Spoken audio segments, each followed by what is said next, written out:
Harihara Veeramallu pre release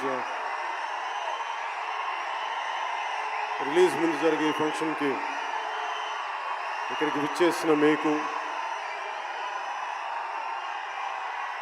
Telugu సినిమాని ఆదరించే ఇష్టపడే ప్రతి ఒక్కరికి, టీవీల్లో వీక్షిస్తున్న ప్రతి ఒక్కరికి కూడా మన శిల్పకళా వేదిక నుంచి వారందరికీ నా హృదయపూర్వక నమస్కారాలు. చాలా క్లిష్టమైన పరిస్థితుల్లో ఫంక్షన్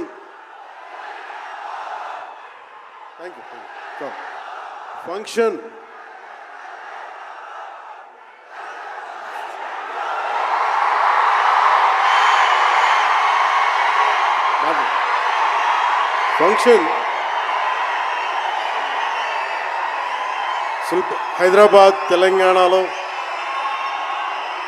హరిహర వీరమల్లు ఫంక్షన్ ఒక కనీసం లక్షలాది మంది మధ్య జరుపుకుందామని ప్లాన్ చేసిన వర్షాభావాలు ఇతరత్ర కారణాల వల్ల దాన్ని ముందుకు తీసుకెళ్ళలేక ఫంక్షన్ సైజ్ని మనం శిల్పకళ వేదికకి పరిమితం చేసినా కానీ ప్రతి ఒక్కరికి టీవీలో కూర్చొని మరింత సురక్షితంగా చూడాలని ఒక ఉద్దేశం. ఇలాంటి ఒక ఫంక్షన్ చేసుకోవాలంటే చాలా ఒత్తిళ్ళు ఉంటాయి. అలాంటి పరిస్థితుల్లో ముఖ్యంగా హైదరాబాద్ తెలంగాణలో పర్మిషన్ ఇచ్చిన, ఈ సభకి పర్మిషన్ ఇచ్చిన గౌరవ ముఖ్యమంత్రి శ్రీ అనుముల, తెలంగాణ గౌరవ ముఖ్యమంత్రి శ్రీ అనుముల రేవంత్ రెడ్డి గారికి ప్రత్యేకించి నా ప్రత్యేక ధన్యవాదాలు, హృదయపూర్వక నమస్కారాలు. అలాగే డీజీపీ గారికి, శ్రీ జితేందర్ ఐపీఎస్ గారికి, అలాగే Cyberabad commissioner of police Shri Avinash Mohanty గారికి కూడా నా ప్రత్యేకమైన కృతజ్ఞతలు. ఇది పాపం చాలా బోనాల పండుగ సమయంలో ఒత్తిడి గురవకూడదు, తొక్కిసలాట జరగకూడదు. ఇలాంటి పరిస్థితుల్లో హరిహర వీరమల్లు ప్రీ రిలీజ్ ఈవెంట్కి పర్మిషన్ ఇచ్చిన తెలంగాణ ప్రభుత్వం గౌరవ ముఖ్యమంత్రి గారికి, డీజీపీ గారికి, సైబరాబాద్ కమిషనర్ గారికి మరోమారు ప్రత్యేకంగా ధన్యవాదాలు తెలుపుకుంటూ, ప్రతి ఒక్క రోడ్డు మీదున్న ఇంతమంది మన అభిమాన జనం వస్తే వారందరికీ సహకరించిన, తొక్కిసలాట లేకుండా సహకరించిన పోలీస్ సోదరులందరికీ, ఇన్స్పెక్టర్స్కి, సర్కిల్ ఇన్స్పెక్టర్స్కి, డిఎస్పీస్కి, ప్రతి ఒక్కరికి అభిమానుల తరపున, హరిహర వీరమల్లు యూనిట్ తరపున నా ప్రత్యేక నమస్కారాలు, కృతజ్ఞతలు తెలియజేస్తాను.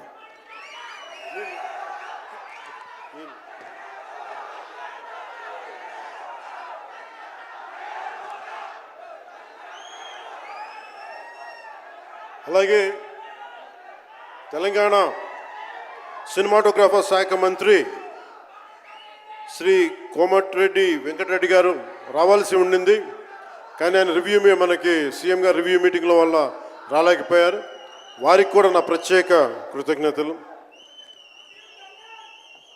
అలాగే నేను పాలిటిక్స్కి వచ్చాక, సినిమాలోకి వచ్చి మీ అభిమానాన్ని ఎలా సంపాదించుకున్నాను, పాలిటిక్స్లోకి వచ్చాక నేను స్నేహంతో పాటు ఒక మంచి స్నేహితుణ్ణి, అలాగే ఒక మంచి ఒక మిత్రుణ్ణి సంపాదించుకున్నాను. అది శ్రీ ఈశ్వర్ ఖండ్రే గారు. And I found a great friend and a great brother in him. I am truly grateful to you, sir, from coming all the way from Karnataka, for making your time in your busy schedule, and I'm eternally grateful to you for making your presence felt here. Your blessings and your kind words and your good words are truly inspiring, and we will truly cherish this moment with you, sir. We are grateful to you. అలాగే కందుల దుర్గేష్ గారు, గౌరవ పర్యాటక సాంస్కృతిక శాఖ మరి cinematograph శాఖ మార్చులు, ఆంధ్రప్రదేశ్ ప్రభుత్వం. అలాగే ప్రత్యేకించి రఘురామకృష్ణరాజు గారు, మీకు తెలుసు కదా, ఆయన గురించి చెప్పక్కర్లేదు కదా. గౌరవ ఆంధ్రప్రదేశ్ శాసనసభ ఉపసభాపతి, ఆయన మాటని శాసనసభలో చూడాలి, చాలా ఆనందంగా ఉంటుంది ఆయనతోటి. వారికి కూడా నా ప్రత్యేకంగా ధన్యవాదాలు.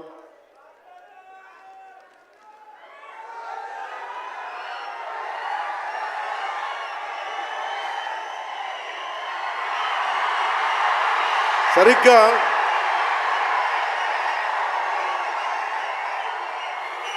ఒక 2 సంవత్సరాల క్రితం భీమ్లా నాయక్ రిలీజ్ అయినప్పుడు,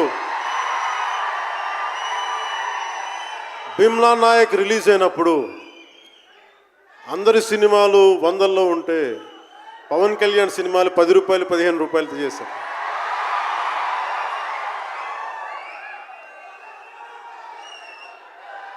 నేను ఒకటే చెప్పాను ఆ రోజున, మనల్ని ఎవడు ఆపేది.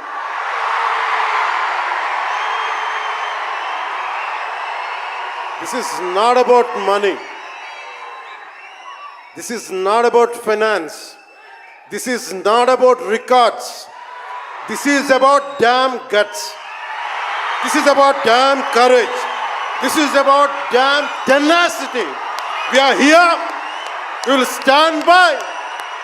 We will serve justice.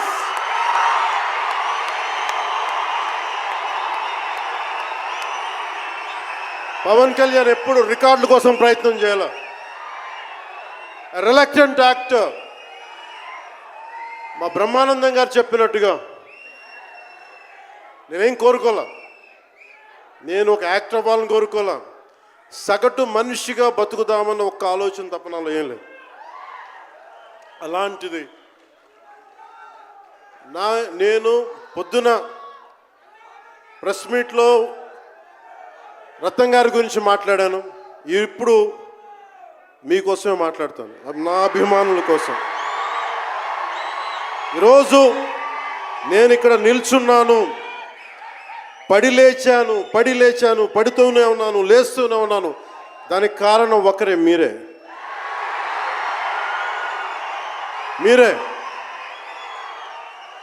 పడిపోయినా, కింద పడ్డా, లేచినా, ఉన్నా, అన్నా నీ వెంట మేము ఉన్నామని. నా దగ్గర ఏమన్నా ఆయుధాలు ఉంటాయా? నా దగ్గర ఏమన్నా గుండాలు ఉంటారా? నా దగ్గర ఎవరు లేరు, గుండెల్లో ఉండే మీరు తప్ప.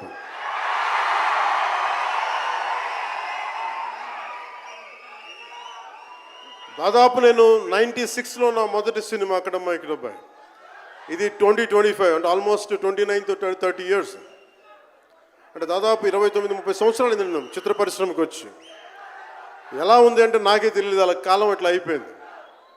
కానీ కొంత వయసు పెరిగిందేమో, కానీ గుండెల్లో చావు ఇంకా చావులకే బతికాం. ఇక్కడే సభలో సర్దార్ గబ్బర్ సింగ్ సినిమాకి మహబూబ్ నగర్ నుంచి వచ్చిన ఒక యువకుడి గురించి చెప్పాను, మన అభిమానుల్లో ఒకటి గురించి చెప్పాను. అన్న నువ్వేమి ఇవ్వదు, ఒక హిట్ ఇవ్వన్నా చాలని. ఆ రోజు నేను భగవంతుని కోరుకున్నాను, నా అభిమానుల కోసం, నా కోసం కాదు కానీ ఒక హిట్ ఉంటే బాగుంటుంది అని కోరుకున్నాను. అది హరీష్ శంకర్ గబ్బర్ సింగ్ వల్ల తిరిగి వచ్చింది. కానీ ఈ సినిమా చాలా డిఫికల్ట్ టైమ్స్లో చేశాను. ఇది సినిమాల మీద టెక్నీషియన్గా నేను ఉండి ఒక నిమిషం సినిమాలు కష్టంగా ఉండి, ఒక సినిమా చేయడం ఎంత కష్టమో, సినిమా చేయడం చాలా చాలా కష్టం. నేను మీతో పంచుకోదలుచుకున్నాను ఈ రోజున. మీకు సంబంధించి నేను మొదటి సినిమా నుంచి ఇప్పుడు దాకా జానీ సినిమా నేను చేసినప్పుడు అది ఫెయిల్ అయితే, ఆ సినిమా ఫ్లాప్ అయితే ఎలా ఉంది అంటే ఆ రోజు నా పరిస్థితి, వరుసగా హిట్లు కొట్టి కూడా ఒక్క సినిమా ఫ్లాప్ అయితే అందరూ మీరు వదలలేదు. నేను మీ గురించి ఎప్పుడు మాట్లాడతాను అంటే ధనం మూలం మిదం జగత్ అంటాం. అంటే అన్ని బంధాలు, కార్ల్ మార్క్స్ చెప్పిన అన్ని బంధాలు ఆర్థిక బంధాలని సినిమా పరిశ్రమలో మరింత బలంగా తెలుస్తాయి. నా రెమ్యునరేషన్ ఇచ్చేసాను అని నా దగ్గర అంతమించి డబ్బులు లేవు. కానీ ఆ రోజు నుంచి ఈ రోజు దాకా ఒకటైతే మార్పు జరిగింది. నేను చిత్ర పరిశ్రమ హిట్స్ ఫ్లాప్స్ ఇవన్నీ వదిలేసి నేను ఒకటే నమ్మాను, నా అభిమానులు నాకున్నారు, నన్ను ప్రేమించే వాళ్ళు ఉన్నారు. డబ్బుకి ఎప్పుడు నేను ప్రాధాన్యత ఇవ్వను. నేను ఇచ్చింది బంధాలకు ప్రాముఖ్యత ఇచ్చాను. మనిషి నుంచి మనిషి బంధం. నా గుండె నుంచి మీ గుండెకి 2 గుండెల దూరం అంతే. నేను ఏమి కోరుకోలే, చాలా కష్టాల్లో ఈ సినిమా చేశాం. పేరుంది, ప్రధానమంత్రి గారి దగ్గర నుంచి అందరు తెలుసు. కానీ దానివల్ల డబ్బులు రావు. మనకి డబ్బులు వచ్చే సినిమానే రావాలి. కానీ సినిమాని ఎలా చేస్తాం? మిమ్మల్ని రంజింపజేయాలి, మిమ్మల్ని ఆనందింపజేయాలి. మనకి ఖుషీ లాంటి సినిమా తీసిన ఏఎం రత్నం గారు ఎప్పుడో 2017లో ఎప్పుడో నా సినిమా వచ్చి మీరందరూ తిడతా ఉంటారు కదా నన్ను, ఎంతసేపు రీమేకులు చేస్తావు అని. కరెక్ట్, ఏం చేయమంటారు చెప్పండి? మనకెవరు పెద్ద పెద్ద దర్శకులు లేరు. మన కింద నుంచి వచ్చిన వాళ్ళం. మనకి ఒక్క నిమిషం,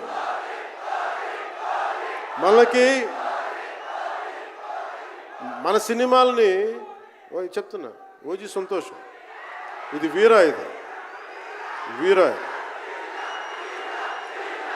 మీకు ఈ సినిమా గురించి చెప్తాను మీకు. అంటే మనకి దర్శకులు ఎవరు లేరు.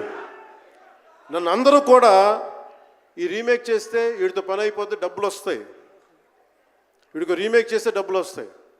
మధ్యలో నేను చేసిన పాపం వల్ల ఒక ఫ్లాప్ తీసాను అంతే. ఆ ఫ్లాప్ తర్వాత నా గ్రిప్ రాలే మళ్ళీ ఫిల్మ్ ఇండస్ట్రీలో. మళ్ళీ నాకు నిలబడింది ఒక త్రివిక్రమ్ శ్రీనివాస్ నిలబడ్డాడు నా కోసం. ఆయన ఎవరో కూడా తెలియదు నాకు. ఎవరన్నా సక్సెస్లో వెతుక్కొని వస్తారు, అపజయాల్లో వెతుక్కొని వచ్చిన నా మిత్రుడు, ఆత్మ బంధువు త్రివిక్రమ్ శ్రీనివాస్ వచ్చి అప్పుడు జలసా తీశారు. కష్టాల్లో ఉన్నప్పుడు లేదు, అడ్వర్సిటీ రివీల్స్ ట్రూ క్యారెక్టర్ అంటారు. కష్టాల్లో ఉన్నవాడే వచ్చినప్పుడు స్నేహితుడు. అలాంటి స్నేహితుడు నాకు భగవంతుడు త్రివిక్రమ్ శ్రీనివాస్ ద్వారా వచ్చాడు. అలాగే ఎందుకు రీమేక్స్ చేశాను మీకు ఉంటుంది కదా. నా పార్టీని ఎవడు నడుపుతాడు? కొత్త కథలు తీస్తే ఎప్పుడో వెళ్ళిపోద్ది. నా భార్యని కానీ నా పిల్లల్ని కానీ ఎవరు పోషిస్తారు? నేనే పోషించుకోవాలి, దానికి డబ్బులు కావాలి, పార్టీ నడపాలి. వీటన్నిటికీ రీమేక్ అనేది నాకు కొంచెం ఈజీ దారి అయింది. సొంత సినిమాలు కొత్త సినిమాలు చేయలేక కాదు, వేరే దారి లేక. నాకు దేశం పిచ్చి, సమాజ బాధ్యత పిచ్చి, సినిమా మీద ఉన్న కరెక్టే. నేనంటే మీకు పిచ్చి. అలాంటి నేను ఒక మంచి సినిమా రావాలని కోరుకుంటే అది ఏఎం రత్నం గారి ద్వారా వచ్చింది. కోరుకున్నాడు ఆయన, నీతోటి ఒక బలమైన సినిమా తీయాలని. ఏదో ఆయన కూడా ముందు రీమేక్ వచ్చారు, అవి అటు ఇటు తిరిగి యాక్చువల్గా క్రిష్ గారి వల్ల ఈ సినిమా వచ్చింది. ముందు జాగర్లమూడి క్రిష్ గారికి మనందరం ముందుగా కరతాళ ధ్వనుల ద్వారా చాలా బలంగా తెలియజేయాలి. ఆయన ఒరిజినల్ ఫౌండేషనల్ వర్క్ మీద ఇది ముందు. వ్యక్తిగత కారణాలు, కొన్ని ప్రొఫెషనల్ రీజన్స్ వల్ల మధ్యలో ఆయన వెళ్ళిపోవాల్సి వచ్చింది. ఈ సినిమాకి 2 కరోనా ఇది వచ్చినాయి, 2 కరోనా వేవ్స్ కొట్టినాయి. దాని మధ్యలో నలిగిపోయింది సినిమా. అలాంటి సమయంలో ఒక ఆస్కర్ విన్నర్ ఎక్కడో మనం ఆంధ్రప్రదేశ్లో చిన్న బడ్జెట్లో సినిమా తీస్తే మన బడ్జెట్స్ ఎంత ఉంటాయి? 10 కోట్లు 15. అలాంటి సినిమాల నుంచి సంగీత దర్శకత్వం వహించి మనం పెట్టే నాటు నాటు నాటు అనే పాట ప్రపంచమంతా ఉర్రూతో లూగిస్తుంది అనేది తెలియజేశారు కీరవాణి గారు. అలాంటి కీరవాణి గారు నేను ఈ సినిమాని ఎన్నిసార్లు చేసే పరిస్థితుల్లో నిజంగా ప్రతిసారి నాకు నిరుత్సాహం ఉండేది. నాకు తెలుస్తూ ఉంటుంది కదా, నిస్పృహ వచ్చినప్పుడల్లా ఆయన ఏదో ఒక ట్రైలర్ రిలీజ్ అయ్యేది, ఆయన మ్యూజిక్ చూస్తే మళ్ళీ ఒక ఉత్సాహం వచ్చేది, ఒక ప్రాణవాయువు నింపేది. సార్ ఈ సినిమాకి ఈ రోజున ఇంత బలంగా ఆత్మవిశ్వాసంతో ఉన్నామంటే you are the hero sir. You are the true hero, sir, for us. Without Keeravaniji's music, this is not Harihara Veeramallu. ఈరోజు హరిహర వీరమల్లు బలంగా ఉంది అంటే it's only the dedication and the kind of effort he has put into the film is truly commendable and truly admirable sir. We are truly grateful to you sir. మధ్యలో వారి నాన్నగారిని కోల్పోయి ఆ సమయంలో కూడా మనస్ఫూర్తిగా ఆయనకి ఆ బ్యాక్గ్రౌండ్ స్కోర్ ఇచ్చినందుకు, సొంత తండ్రిని కోల్పోయి కూడా ఇచ్చినందుకు మరోమారు వారికి ప్రత్యేకంగా కీరవాణి గారి టీంకి, కీరవాణి గారి గాయకులకి, వారి రికార్డింగ్ టీంకి, వారి ఇంజనీరింగ్ డిపార్ట్మెంట్కి, ప్రతి ఒక్కరికి నా హృదయపూర్వక ధన్యవాదాలు.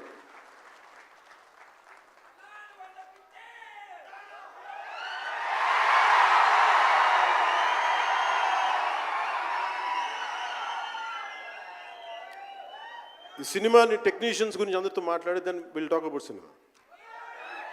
జ్యోతి కృష్ణ నాకు ఖుషీ టైం నుంచి లండన్లో చదువుకొని వచ్చాడు, film making course as a director. ఆయన సినిమాని చాలా బాగా హ్యాండిల్ చేశారు.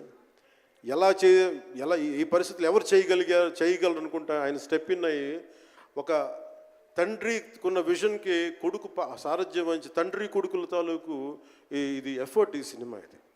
సో మనస్ఫూర్తిగా జ్యోతికృష్ణ గారికి, రత్నం గారికి మరోమారు నా ధన్యవాదాలు చెప్తా ఉన్నాను. అలాగే ఈ సినిమాని ప్రారంభించినప్పుడు జ్ఞానశేఖర్ గారి కెమెరామెన్, ఆయనకి నా మనస్ఫూర్తిగా కృతజ్ఞతలు. అసలు ఈ సినిమాని ఇంత రికార్డ్ బ్రేకింగ్ స్థాయిలో మీ అందరికీ తెలుసు కదా, మీరు ఎంతసేపు ఓజీ అంటారు. నా సినిమానే ఓజీ బయట వాళ్ళ సినిమా కాదు కదా, మన సినిమానే కదా.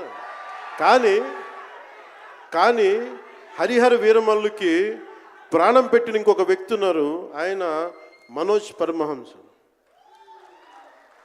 అంటే నాకు టైము నేను రోజు చెప్పాను 2 గంటలు ఇస్తానని చెప్పాను.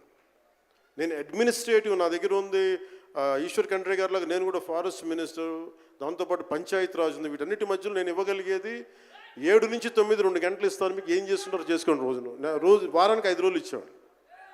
ఈ 5 రోజుల్లో దాన్ని చాలా పగడ్బందీగా ప్లాన్ చేసి మంగళగిరిలో ఉన్న జనసేన పార్టీ ఆఫీస్ నుంచి 2 గంటల ఒక కూతవేటు దూరంలో ఉన్న నా సన్నిహితులు, నా మిత్రులు రమేష్ లింగంనేని గారి మిడ్ వ్యాలీ స్టూడియో, వాళ్ళ స్థలం ఉంటే దాన్ని మిడ్ వ్యాలీ స్టూడియోస్గా మార్చేసి అక్కడే సెట్స్ చేసాం. మొత్తం మేజర్ వర్క్ అక్కడే చేసి దాన్ని స్పెషల్ ఎఫెక్ట్స్ చేసాం. ఇలాంటివన్నీ సహకరించినందుకు, చేయగలిగిన సత్తా ఉన్న మనోజ్ పరమహంస గారికి మనస్ఫూర్తిగా నా ధన్యవాదాలు. అలాగే ఎగ్జిక్యూటివ్ ప్రొడ్యూసర్ దయాకర్ రావు గారికి, అలాగే ఆర్ట్ డైరెక్షన్కి చేసిన తోట తరుణి గారికి, అలాగే పాపం నేను పొద్దున కూడా చెప్పాను, ఈ సినిమాకి ఎవరన్నా సరే ఎంతమంది క్యాస్టింగ్ ఉన్నారు ఈ రోజున. విచిత్రంగా నేను, నిధి అగర్వాల్ తప్ప ఇంకెవరు లేరు. మన భరణి గారు, రఘు గారు, చాలా మేజర్ క్యాస్టింగ్ ఉంటే ఎవరు లేరు. దానికి ఈ సినిమాని ఇన్ని రోజుల దాకా, గత నెల రోజుల నుంచి ఒంటి చేత్తోటి జనం మధ్యలో ఉండేలాగా నిధి అగర్వాల్ గారికి మనస్ఫూర్తిగా నేను ఆవిడని చూసి సిగ్గు తెచ్చుకొని నేను కూడా ఈ రోజున మాట్లాడాను. అంటే నువ్వు ఎంత ఉప ముఖ్యమంత్రి అయినా, అంటే ఢిల్లీకి రాజైనా తల్లి కొడుకేలాగా నువ్వు ఎంత ఉప ముఖ్యమంత్రి అయినా, నువ్వు ఈ సినిమాకి హీరోవి అని చెప్పుకొని నేను ఆవిడని చూసి సిగ్గు తెచ్చుకొని నేను కూడా మీడియా ఇంటరాక్షన్ చేశాను. రేపు కూడా చేయబోతున్నా, ఎల్లుండి కూడా చేయబోతున్నా. అలాగే నాకు బాబీ డియోల్ గారు, నేను చిరంజీవి గారు షూటింగ్స్ ఉన్నప్పుడు మన ధర్మేంద్ర గారితో చూసేవాడిని ఊటీలో. అలాంటి Bobby Deol acted as Aurangzeb, tyrant ruler. అలాంటి brilliant performance by Bobby Deol. I truly grateful to Bobby Deol for accepting this role. అలాగే తోట తరణి గారికి మనస్ఫూర్తిగా నా ధన్యవాదాలు. జే మీడియా వారి సంస్థ అధిపతులకు కూడా నా హృదయపూర్వక ధన్యవాదాలు. ముఖ్యంగా రేట్స్ ఇచ్చి 2 సంవత్సరాల క్రితం భీమ్లా నాయక్ రిలీజ్ అయినప్పుడు 10-15 రూపాయల టికెట్తో వచ్చినప్పుడు నేనేమన్నా, కానీ మీ కోరిక మేరకు ఈరోజు టికెట్ రేట్స్ పెరిగి ప్రభుత్వం మనదొచ్చి మన సినిమా ఇప్పుడు రిలీజ్ అయింది. ఆ రోజు మీరు పంతం కొద్ది చూశారు. ఆ రోజు పెట్టిన ఎఫర్ట్కి ఇది బయటకు వచ్చింది. ఇది దాని తాలూకు సత్తా మీరు చూస్తారు ఈరోజు. Okay, now we will come back to the story of Harihara Veeramallu. Harihara Veeramallu ఇది నాకు చాలా ఇష్టమైన సబ్జెక్ట్. ఇది మనందరం చరిత్రలో చదువుకుంటాం. భారతదేశం ఎవరి మీద దాడి చేయలే, భారతదేశం ఎవరి మీద కూర్చొని ఆక్రమణం చేయలే. ఈ దేశాన్ని అందరూ ఆక్రమించుకున్నారు. మనం చదువుకున్న టెక్స్ట్ బుక్స్లో కానీ స్కూల్ బుక్స్లో కానీ ఎంతసేపు మొఘల్ తాలూకు గొప్పతనాన్ని చెప్పారు తప్ప మొఘల్ తాలూకు అరాచకాన్ని చెప్పలేదు ఎవరు. Akbar is great, Shahjahan is great, Aurangzeb is great అంటే what they had done. Vijayanagara empire గురించి మాట్లాడాల, ఇంతమంది కింగ్స్ ఉన్నారు, ఎవరి గురించి మాట్లాడాల. We always heard about Mughals' greatness, but what Aurangzeb has done to our country, సొంత తమ్ముడిని చంపేసి దారా సిక్కుని చంపి షాజహాన్ని జైల్లో పెట్టి నువ్వు హిందువుగా బతకాలి అంటే నువ్వు ట్యాక్స్ కట్టాలి. Can you imagine? For being a Hindu you have to pay tax as a Hindu, just to accept, to practice. ఇలాంటి సమయంలో ఒక ఛత్రపతి శివాజీ మహారాజ్ లాంటి వాడు గుండెల్లో శౌర్యాన్ని నింపాడు. మనకి తమిళనాడు దురాక్రమణ గురైతే all the way from Maharashtra he came back and supported, stood by people. ఇలాంటి నేపథ్యంలో హరిహర వీరమల్లు ఒక ఫిక్షస్ క్యారెక్టర్, ఒక కల్పిత పాత్ర. అలాంటి పాత్రలో సగటు మనిషి ఏమి చేసి ఉండొచ్చు? ఎంతసేపు మనం కోహినూర్ ఎక్కడి నుంచి వచ్చింది? కోహినూర్ ఒకప్పుడు ఉమ్మడి రాజధాని కదా ఇదంతా, మనందరికీ ఉమ్మడి దేశం కదా ఇదంతా, తెలంగాణ నుంచి కృష్ణానది తీరం వరకు టిల్ విజయవాడ. ఆ కృష్ణానది తీరం దగ్గర ఇప్పుడు విజయవాడలో ఉన్న కొల్లూరు దగ్గర వజ్రపు గనులు ఉంటే అక్కడ దొరికిన వజ్రం అది.